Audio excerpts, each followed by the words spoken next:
그러면 지금까지 배웠던 것들만 따뜻한 요약 정리를 해놨습니다. 이런 건 나가고 저번에도 한번 만들어주지 않았어?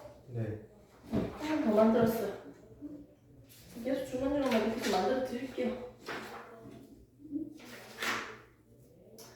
자, 뒤에 효소에 대해서 할 거예요. 조금만 요약 정리 넘기면 나오죠? 저번에 배운 거 그 다음부터 진도 나갈 수 있도록.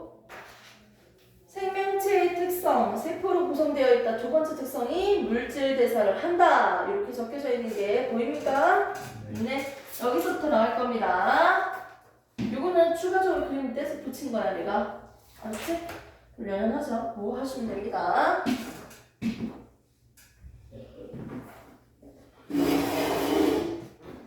내가 어제가 이분표 말고 이거 써왔거든. 이게 손에 짝짝 감기는데 생각보다. 이걸로 해야지. 괜찮은데 이거?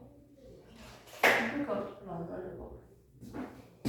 자, 생명체는요. 근데 잘 안 보이지? 확실히 얇고. 이게 보여? 네. 좋습니다. 자, 살아있는 생명체. 생명체라면 어떤 특징이 있을까요? 아니, 멀리서 봤을 때 선생님인지 아닌지 구분 가능하지 않나, 이제쯤 되면? 안면 좀 텄잖아. 자, 안녕하세요. 자, 어떻게 알 수 있어? 선생님인지 아닌지. 얼굴을 보고. 얼굴을 보고, 뭐 특징을 보고, 옷 입는 스타일을 보고. 어떤 친구가 선생님 너무 원피스 편해 하면서 편안하게 입고 다니니까 저 그 집에서 잠잘 때 입는데 이렇게 얘기하더라고. 아이씨 뭐 듣고 있냐? 너 말이다. 장난이고요. 아무튼 특징이 있는 거잖아. 맞지? 특징이 있으니까 멀리서 봤을 때 누구인지 구분할 수가 있는 거야. 그것처럼 생명체, 살아있는 녀석인지 아닌지 구분 어떻게 한다? 생명체의 특성을 알면 구분할 수 있는 거지. 근데 생명체라면 가지고 있는 특성 중에서 두 가지만 얘기할게요. 첫 번째, 생명체라면 뭐로 이루어져 있다? 세포로 이루어져 있습니다. 그리고 생명체라면 세포로 이루어져 있을 뿐만 아니라 생명체 내에서 뭘 한다? 물질 대사를 합니다. 너무 얇아가지고요. 좀 그래요. 물질 대사요? 쌤이 그때 이거 설명해 준 적 있어? 한 번도 없지? 네. 자, 물질 대사가 뭐예요? 물질들이 모호하는 거. 오, 그 살아있는 생명체잖아. 생명체 내에서 뭐가 있냐면 화학 반응이 있어요. 생명체 내에서 일어나는 모든 화학 반응이야. 생명체 안에서 일어나는 모든 화학 반응을 물질 대사로 한대요. 그럼 이 화학 반응이 도대체 뭔데요? 얘랑 대조적인 게 무슨 반응이 있을까? 물리 반응이라는 말이 있겠지. 물리 반응이라는 거, 분필을 던졌는데 빵! 깨졌어요. 분필을 던졌는데 얘가 갑자기 플라스틱으로 변신했어. 그렇게 된다면 말이에요. 이게 뭐야? 화학 반응인 거야. 새로운 성질을 가진 새로운 물질 뿅 만들어지면 화학 반응인데 단순하게 모양만 달라지잖아. 깨진 거잖아. 모양만 달라진다. 이게 바로 물리 반응이에요. 화학 반응은 뭐라고요? 새로운 성질을 가진 녀석이 만들어져야겠지. 성질이 변하는 반응을 우리는 화학 반응이라고 합니다. 너무 라면이 먹고 싶어서 물을 올렸어요. 뽀글뽀글 끓으면서 물이 수증기로 바뀌었네요. 이게 무슨 반응이에요? 물리 반응이에요. 수증기나 물이나 똑같은 성질을 가진 녀석들이잖아요. 즉 액체, 고체, 기체, 물질의 상태만 바뀝니다. 똑같은 물질이에요. 됐습니까?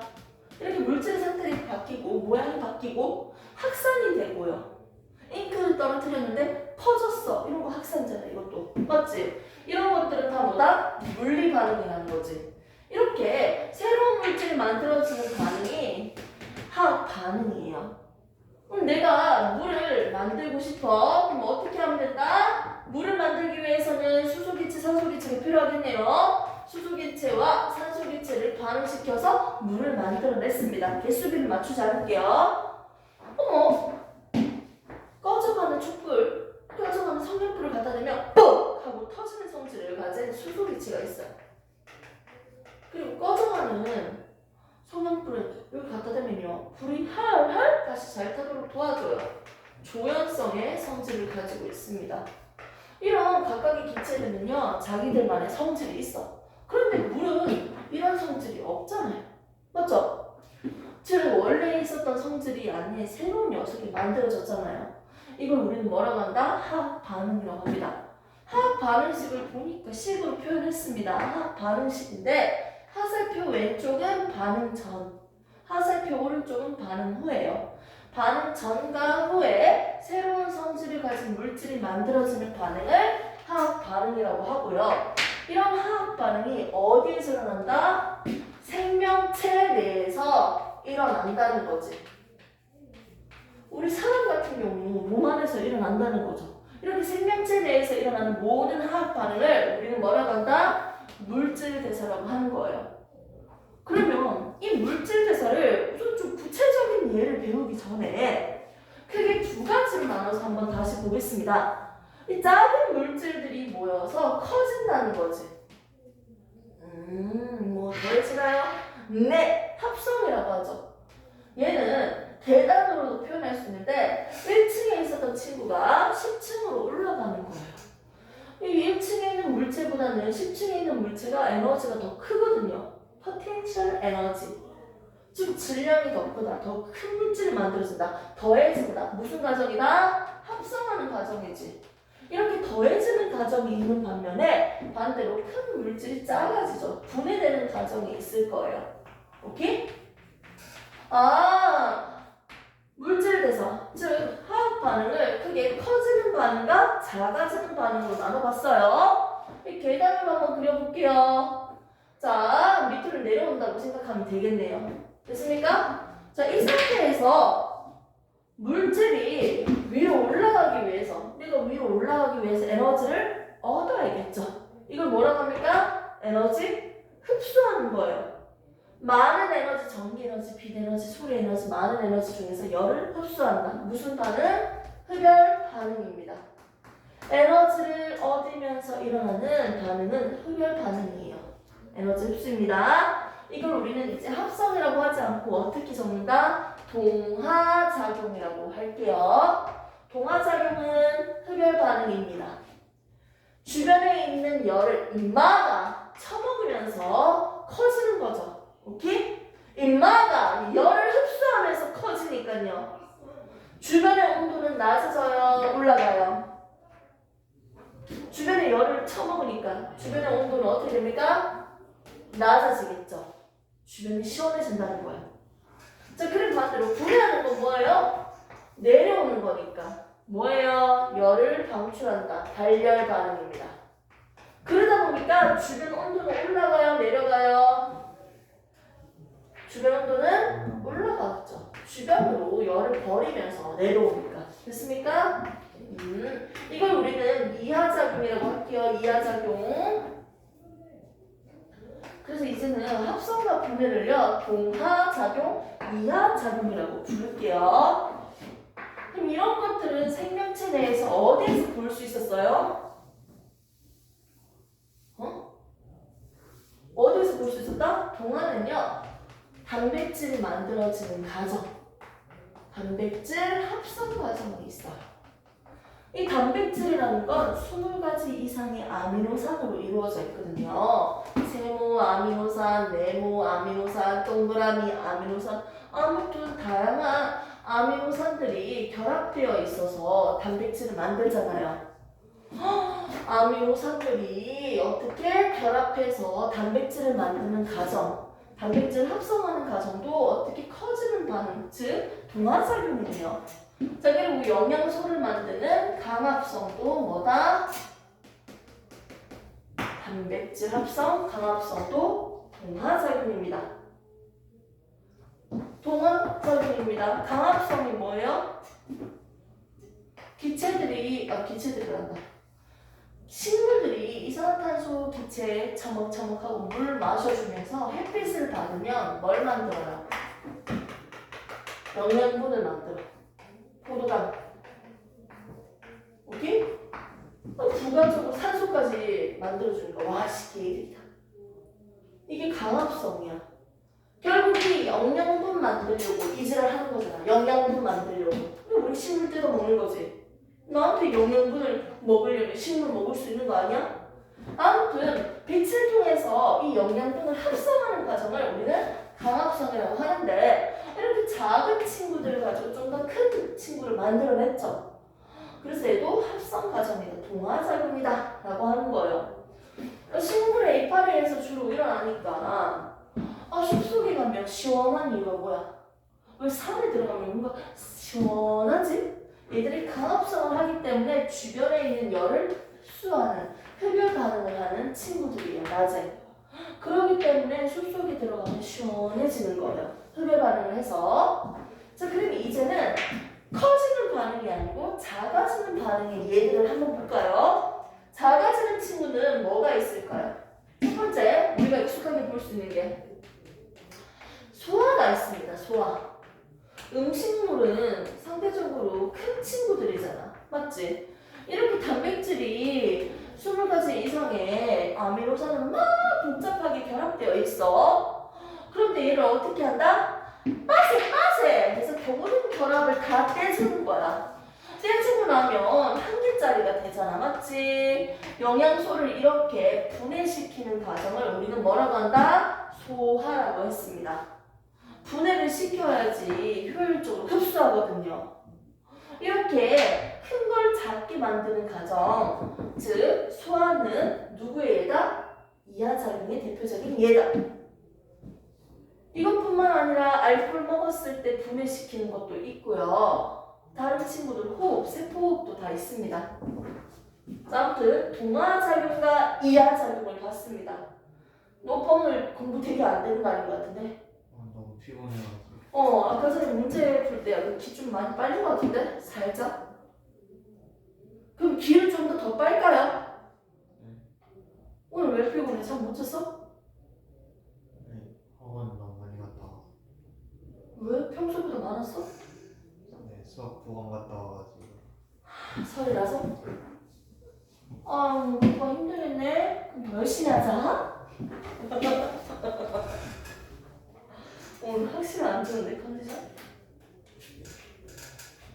사탕이나 빠세요. 사탕을 먹는 이유가 뭔지 알아요? 그 사탕? 네. 집중하려고요. 그래서 난 사탕 먹어요. 저 하나 먹는다고 살 안 찐다. 살도 안 빠지지만 살도 안 찐다. 한때 되게 핫하다고 하더래 그 사탕이. 알고 있어? 네. 나는 이번에 처음 알았어. 트레이더스 가서. 근데 그 한 봉다리 딱 사니까 17,000원 하래. 엄청 비싸지? 네. 그래서 이제 집에 딱 움켜쥐고 조금씩 들고 와요. 아 진짜. 자, 그래서 이하작용과 동하작용을 간단하게만 지금 설명을 했어요. 그림을 보시는 것도 있죠? 이하작용, 동하작용 그림 보이죠? 커지는 거 동하작용, 작아지는 거 이하작용. 그래서 그림 위주로 내가 이걸 붙여놨어. 글자 보면 머리 아프잖아. 됐습니까? 이런 화학 반응이 생명체 내에서 일어나는 걸 우리가 봤는데 이걸 생명체 내랑 생명체 바깥이랑 한번 비교를 해볼까? 이하작용으로만 한번 비교를 해볼게요. 이런 큰 고분자들을요 단계별로 천천히 분해시켜요.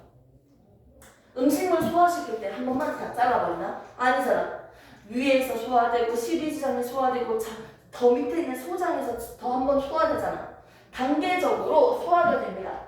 생명체 내에서는요 36.5도라는 낮은 온도에서 반응을 하기 때문에 물질 자체가 어떻게 단계적으로 분해가 됩니다.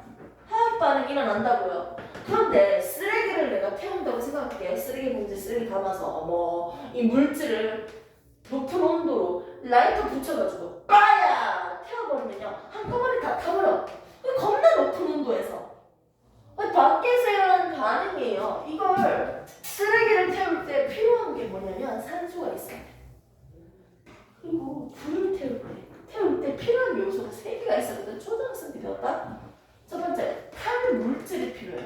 내가 태울 거라면서. 그럼 뭘 태울 거냐?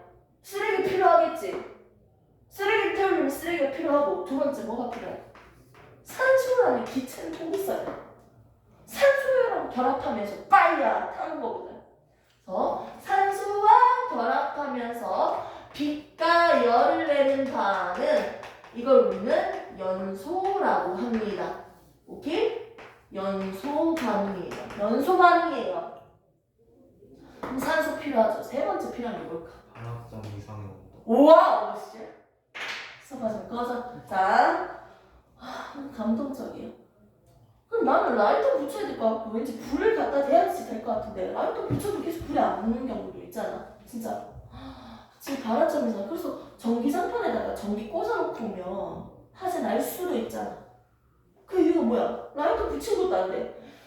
불이 날 수 있는 최소한의 온도가 있잖아. 반환점 이상이. 그 온도에 도달하면 빠이야 불이 난다는 거지. 그래서 내가 적지 않으려고 했는데 그냥 적어볼게요. 여러분들 초등학생 때 이렇게 중요한 것들 우리가 많이 배웠어요.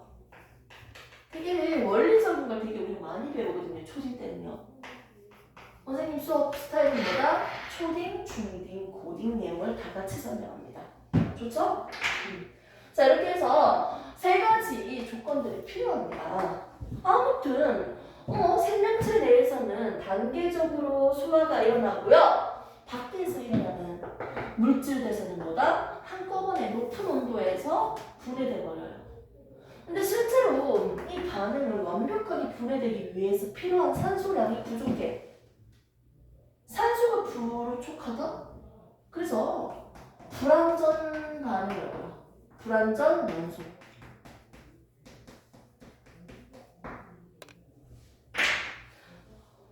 아무튼 연소 반응이랑 생명체 내에서 일어나는 반응을 비교를 하니까요. 온도도 다르고요. 맞죠? 낮은 온도에서 반응하기 위해서 뭐가 필요할까요? 인마는 생체 촉매인 효소라는 친구들이 필요해요. 낮은 온도에도 불구하고 반응이 잘 일어나도록 도와주는 친구들이죠. 얘는 온도가 졸라 높죠. 높은 온도에서 반응이 일어난다는 거죠. 그래서 연소랑 물질 대사에 있는 화학 반응이랑 비교를 해보시면 됩니다. 됐습니까? 네, 그래프로도 한번 볼까요? 아하! 에너지가 작았는데 에너지가 커진다. 이걸 그래프로 한번 그려볼게요. 동화작용. 처음에 있었던 이 물질의 총 에너지는 작았는데요. 나중에는 커지고 있어요. 작았는데 커지는 반응이죠. 이게 바로 동화작용 그래프네요. 이하작용 한번 보겠습니다. 처음에 있었던 에너지는 큰데요. 분해되니까 작아지고 있죠. 그래서 처음에는 컸는데 나중에는 작아지고 있다. 이 그래프는 뭐다? 이하작용 그래프라고 분석할 수 있겠네요. 생명체 내에서 이 반응이 일어나기 위해서는요. 최소한으로 필요한 에너지가 있거든. 이렇게 물질이 커지기 위해서는요. 이렇게 최소한으로 필요한 에너지가 있어야 돼요. 하나의 산을 뛰어넘어야 될 것 같은데요. 이렇게 반응이 일어나기 위해서 최소한 필요한 에너지가 이만큼이야. 이 에너지를 활성화 에너지라고 합니다. 반응이 일어나기 위해서 필요한 최소한의 에너지. 이 반응이 일어나야지 어떻게? 커지니까요. 예로 한번 그려볼까요? 반응이 일어나기 위해서 필요한 에너지가 있어. 생명체 내에서니까요. 바로 촉매가 필요하다는 거지. 이 산을 넘어가려면 너무 힘들지 않겠어요? 누구를 쓴다고요? 효소를 써보겠다고요. 효소를 써보면 얘들의 반응이 달라집니다. 처음에는 이만큼 에너지가 필요했는데 효소가 있으면 어떻게 된다? 이렇게 활성화 에너지를 낮춰줍니다. 반응이 일어나기 위해서 산을 넘어가기 위해서 필요한 이 에너지의 양을 줄여줘요. 효소가 있으면. 그래서 더 낮은 온도에서도 반응이 더 잘 일어나도록 도와주는 게 효소야. 그냥 이렇게 이하작용에서도 이렇게 낮춰준다는 거지. 활성화 에너지를 낮춰줌으로써 반응이 조금 더 쉽게 일어나도록 해주는 거예요. 됐습니까? 그래서 그래프까지 한번 간단하게 봤습니다. 자, 물질 대사는요. 낮은 온도에서 일어나기 때문에 촉매가 필요하다. 효소가 필요하다. 이렇게 적혀져 있고요. 이렇게 물질 대사를 하는 특징에 대해서 봤습니다. 물질 대사는 생명체 내에서 일어나는 화학 반응이니까 뭐가 필요하다? 낮은 온도에서 반응을 하기 위해서 촉매가 필요하다. 즉 효소가 필요하다고 했고요. 이렇게 물질 대사를 하면요. 에너지가 들어오든지 나가든지 에너지의 출입이 반드시 있습니다. 됐습니까? 에너지 출입이 있다는 거죠. 이렇게 물질 관점에서 물질들이 더해집니다. 커집니다. 이건 물질 대사고요. 에너지의 관점에서 에너지가 작아집니다. 커집니다. 이거는 에너지 대사예요. 오케이? 저희가 물질 대사에 대해서 큰 틀을 지금 배워봤고요. 이렇게 물질 대사를 하기 위해서 뭐가 필요하다? 촉매가 필요하다. 그 촉매 대표적인 친구가 누구다? 효소다. 됐습니까? 효소에 대해서 지금 한번 보도록 할게요. 효소는요, 낮은 온도에서도 생명체가 반응을 잘 일어나기 위해서 필요한 친구입니다. 얘가 직접적으로 거기에 들어가서 섞어서 완전 막 새로운 물질과 합체되는 게 아니고 그냥 옆에서 반응이 잘 일어나기 위해서 필요한 요소인 거야. 자, 효소를 보면요, 얘는 성분이 단백질이에요. 단백질의 성분으로 구성되어 있는 친구들이 한 8가지가 나오거든. 생명체 안에서는요, 단백질의 성분으로서 내 몸에 꼭 필요한 아이들이 있어. 앞에 있는 내용에서 어차피 배울 건데 간단하게 설명해주면 8가지. 효소. 머리카락이요. 이지라면 한 대 맞는다. 자, 효소. 호르몬. 그거 틀린 건 아닌데. 나쁜 새끼, 세균 들었을 때 잡고 있는 녀석이죠. 항체. 혈액에서 적혈 부호는 헤모글로빈으로 이루어져 있죠. 헤모글로빈. 세포막에 보면 단백질이 있었죠. 무슨 단백질? 막단백질. 지금까지 몇 개예요?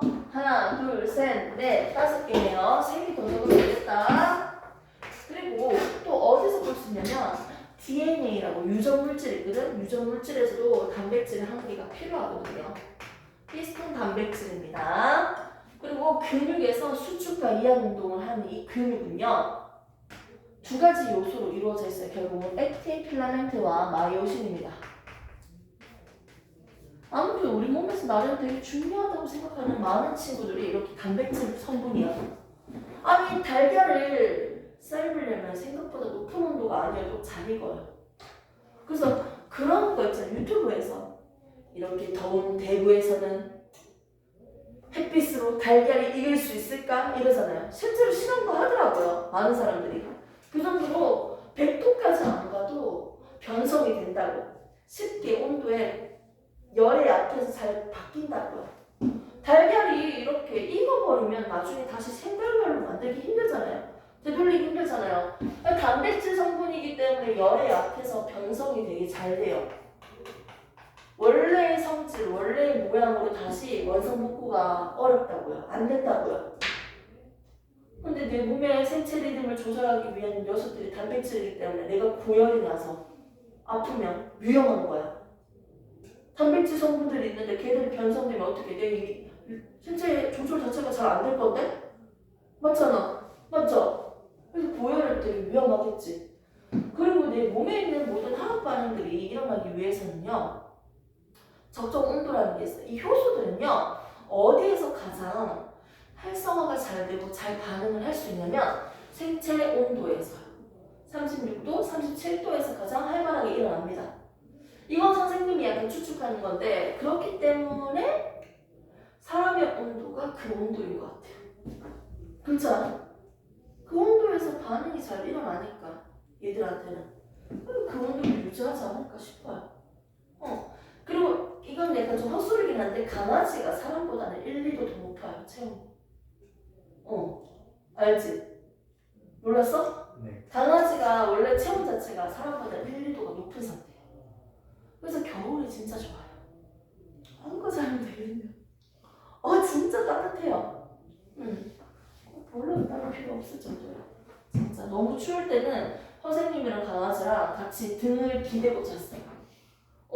7kg짜리 미니어처 푸들이긴 한데 그랬거든요. 너무 좋더라고요. 따뜻하고.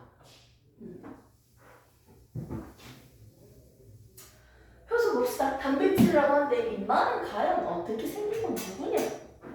잇마는요 소화 효소라고도 우리가 익숙하게 한 번쯤은 무조건 들어봤을 거야. 맞지? 소화 효소라고 하면 어떤 친구일까요? 소화를 도와주겠지, 분해시키겠지. 그림적으로 한번 그려볼까? 뭐 이렇게 생긴 영양소가 있다. 그럼 얘는 어떤 게 필요하다? 효소가 필요해. 이러면 바로 끌어내기는 너무 힘들기 때문에 어떻게 해준다? 효소가 필요하잖아. 그러면 이렇게 생긴 효소가 있는 거지. 그럼 얘가 기질이야. 반응하는 물질. 반응물이라고도 하고 기질이라고도 할게요. 이 기질이 어떻게? 여기 효소 얘랑 결합을 할 거야. 그럼 잇마는 어떻게? 여기에다가 결합을 하겠지. 이렇게. 맞죠? 이렇게 기질과 결합하고 있는 녀석을 볼 수 있습니다. 이 녀석을 우리는 효소, 기질, 복합제라고 하는데요. 아무튼 효소와 기질이 딱 결합을 하고 나면요. 이 사이가 다 끊어져요. 결합이. 그래서 어떻게? 이렇게 끊어져서 나가는 거예요. 얘를 분해시켜야 되거든요. 결합을. 그걸 누가 해주고 있어? 지금 효소가 도와주고 있는 거지. 맞지? 근데 이렇게 기질과 효소는요. 하나의 기질은 하나의 효소로 정해져 있어요. 그래서 기질 특이성이 있어요. 특이성이라고 합니다. 하나의 효소는 하나의 기질로만 반응하기 때문에 다르게 생긴 녀석들이 이렇게 오더라도 결합이 안 돼요. 반응이 일어나지가 않습니다. 그러면 얘를 결합을 끊어주고 나면 이 효소는 뭐하냐? 다시 재사용합니다. 다른 기질과 또 결합해서 끊어주면 된다는 거지. 계속 재사용할 수 있다는 거지. 근데 생체계에는 이 효소가 있는데 이 효소의 개수도 한정적이겠지. 무한대로 있는 게 아니에요. 내가 아무리 밥을 미친 듯이 많이 처먹어도요. 같은 시간에 분해시킬 수 있는 개수, 효소의 양은 한정적이에요. 그렇기 때문에 기질의 농도가 많아진다 할지라도 처음에는 기질을 많은 반응물을 많이 때려 넣어줄수록 어떻게 돼요? 이렇게 효소로 인한 반응이 화학 반응, 복합체가 되게 많이 생기겠지. 증가하겠지. 하지만 나중에 어떻게 된다? 그 속도가 일정해지는 거예요. 더 이상 더 많아지지 않아. 많이 넣어줄수록 같은 시간에 이렇게 반응을 하는 아이들이 많아지니까 속도는 빨라지겠죠. 하지만 일정한 시간이 지나면 일정해집니다. 그 이유는 뭐다? 효소의 개수가 한정적이기 때문이죠. 그래서 우리는 지금 효소에 대해서 특징을 봤습니다. 효소는 반응을 잘 일어나기 위해서 도와주는 친구인데요. 이렇게 화학 반응을 하기 위해서는요. 어떻게? 최소한으로 필요한 에너지가 있어요. 이 에너지, 반응이 일어나기 위한 최소한으로 필요한 에너지를 우리는 활성화 에너지라고 합니다. 효소를 넣어주면 여기 분홍색처럼요. 활성화 에너지를 낮춰주기 때문에 에너지가 조금 부족한데도 처음보다 조금만 해주는데도 쉽게 반응이 잘 일어난다는 거지. 이게 바로 효소의 역할이에요. 이렇게 활성화 에너지를 낮춰주면서 반응이 잘 일어나도록 도와주는 친구를 우리는 정촉매라고 해요. 그럼 반대로 더 활성화 에너지를 더 높여줌으로써 반응이 더 느리게 만들어지는 애도 있어요. 부촉매입니다. 됐습니까? 근데 우리가 얘기할 땐 누구다? 정촉매만 얘기한다는 거지. 효소. 됐습니까? 이렇게 활성화 에너지를 낮춰줌으로써 원래보다 낮춰줌으로써 반응이 쉽게 더 빠르게 잘 일어나도록 도와주는 게 효소이고요. 이 그래프에서 보면요. 동화작용이든 이하작용이든 뭐다? 활성화 에너지라는 게 있다는 거지. 처음에서 반응이 일어나기까지 필요한 거니까 이 정도 높이죠. 근데 이하작용에서는 이 3만 넘어가면 되니까 활성화 에너지가 이만큼이었는데 효소 때문에 낮춰졌다는 거지. 보이죠? 그러면 이 그래프적으로 처음에 있었던 에너지와 나중 에너지의 양 차이만큼 흡수되거나 방출되겠죠. 그 양은 어디야? 처음에는 이 정도 에너지를 가지고 있었는데 나중에는 이 정도 있다는 거지. 그 차이만큼 어떻게 에너지가 흡수되거나 방출되죠. 이걸 우리는 반응열이라고 합니다. 반응열. 얘는 커지는 반응이니까 흡열 과정이잖아요. 맞지? 그럼 흡수한 열은 얼만큼 흡수됩니까? 결과적으로 이만큼 흡수됐다는 거예요. 반응열. 자, 그러면 이하작용에서는요. 처음과 나중 에너지 차이, 이게 바로 반응열이지. 처음에 가지고 있는 에너지는 이만큼이었는데요. 나중에는 이만큼 돼요. 그 에너지 차이만큼 열을 방출시켰죠. 에너지를 방출시켰죠. 즉 반응열. 그럼 저기 위에 빨간색이랑 파란색만큼 방출되거나 흡수된 거야? 그거는 반응이 일어나기 위해서 최소한의 필요한 에너지를 뜻하는 거야. 그냥. 그리고 이거는 이해를 시키기 위해서 내가 반응열이라는 설명을 이렇게 붙인 거예요. 무슨 말인지 알겠어? 그래서 선생님은 너를 이해시키기 위해서 그걸 얘기하는 거고, 처음과 나중 에너지 차이만큼은 우리가 그냥 반응열이라고 하는 거지. 그리고 이렇게 화학 반응이 일어나기 위해서는요, 최소한의 에너지가 필요하다. 이걸 표시하는 거고. 근데 조금은 좀 의문이 들 수밖에 없어요. 그럼 애초에 그냥 이렇게 흘러가면 되잖아. 왜 굳이 이런 게 더 생겨야 돼요? 더 많이 에너지를 받았다는 거 아니에요? 맞잖아. 그렇게 볼 수 있잖아. 이 내용은 나중에 추가적으로 궁금하면 좀 더 보도록 합시다. 알았죠? 선생님이 궁금하니까. 이렇게 해서 우리는 효소에 대해서 지금 어디에서 어떻게 쓰는지 봤습니다. 생명체 내에서 물질 대사를 하기 위해서는요, 뭐가 필요하다? 효소, 촉매가 필요하다는 거지. 이 효소는 화학 반응에서 동화작용, 이하작용에서 어떻게 활성화 에너지를 낮춰서 반응을 잘 일어나도록 도와주는 친구인데, 이때 활성화 에너지 양이 얼마인지 잘 대답할 수 있어야 되고요. 그리고 이때 에너지, 처음과 나중 에너지 차이만큼 반응열이 나가거나 들어온다. 반응열이 있다. 그래프적으로도 해석이 가능해야 돼요. 그럼 이 효소는 뭐다? 단백질 성분으로 되어 있어서 변성이 잘 되는 친구고요. 하나의 반응, 즉 하나의 기질은 하나의 효소와 반응한다는 거지. 반응물마다 효소가 정해져 있다는 거지, 결국은. 그래서 기질 특이성이 있습니다. 특이성. 그리고 효소는 어떻게 다시 재사용 가능하다고 했고요. 당연히 반응물을 많이 때려 넣어줄수록 농도가 높을수록, 반응물의 농도가 높을수록 당연히 속도는 빨라질 수밖에 없죠. 기질 복합체는 점점 많아질 수밖에 없어. 맞지? 하지만 나중에는 속도가 일정해지지. 그 이유는 뭐다? 효소의 개수가 한정적이기 때문입니다.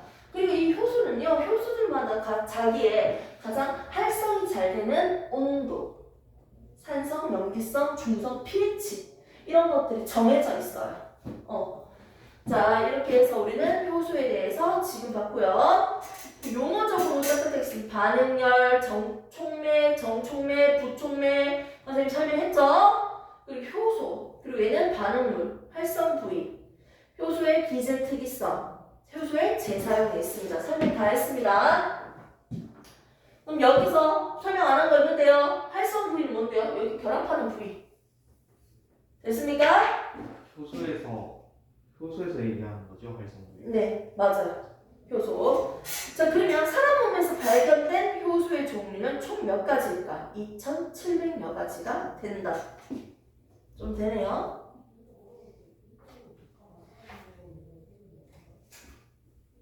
자, 넘기시면 됩니다. 그럼 이 효소는요, 생명 현상에서 어디에 쓰이는지, 일상생활에서도 어디에 이용되고 있는지 나오지. 효소, 빨랫감 할 때도 효소를 쓰지 않아? 세제도 효소 세제가 있고. 그래요. 그런 게 있어요. 기가 시간에 본 것 같기도 하고. 그러니까 그 정도로 약간 생활 속에서 약간 들어가 있는 거지. 과학적이면서도 이제 생물적인 거니까. 맞지? 그래서 효소와 생명 현상에 대해서 한번 봅시다. 영양소 소화시키는 것도 효소가 관여하죠. 생장을 하는데도 관여, 혈액 응고할 때도 효소가 있어야 돼. 효소 필요해요. 해독작용할 때도 효소가 쓰여요. 아미노산 이런 것도 효소예요. 그때 그 과학 내신 볼 때 탄수화물 분해하고 단백질 분해하고 그렇지, 그런 거 같네. 네. 그런 거지. 분해할 때도 효소가 있고요. 그리고 실제로 이제 적혈구에서 그 이산화탄소를 운반할 때도 혈구에서 탄산수소, 무수화 효소 뭐 이러면서 효소가 되게 많아요. 종류가 몸에서는 되게 많고요. 효소의 이용은 일상생활에서 먼저 발효식품에도 효소가 있다고 들어봤죠. 발효시켜주잖아. 식혜, 연육제, 고기를 부드럽게 하기 위해서 효소. 오케이? 의학 분야에서도 요검사제, 혈당량을 측정하는 거 다 효소. 소화제도 효소예요. 효소. 관여하고 있죠. 산업 분야에서도 효소가 어떻게 이용되고 있다? 생활용품에서도 효소 세제, 효소 치약, 효소 화장품, 효소. 자, 그 다음에 식품 분야. 식품 분야에서도 치즈, 고기, 연해제, 연화제. 그 고기 연하게 하려고 고기 연화제로 이제 키위도 우리가 쓰던데. 아 키위에 잠 넣으면 좀 고기가 맞아요. 부드러진다고. 할머니가 갈비 만들 때 그렇게 그치. 고기 막 잠글 때 맞지? 네. 오, 좀 신기하더라고. 되게 신선했어요. 섬유 분야에서도 효소. 자, 기타 분야에서는 어디서 쓰인다? DNA 조합하는 거. 이게 유전 정보 물질들, 오염 물질을 효소로 분해시키는 정말 개이득이네요. 오염 물질을 없애겠다고 열심히 잘하고 있습니다. 자, 에너지, 바이오, 에탄올과 같은 바이오 연료로 만든다. 발효시켜가지고 연료로 쓰겠다는 거지. 많은 부분에서 효소가 이용되고 있고요. 이거는 그림을 참고해서 한번 더 보도록 합시다.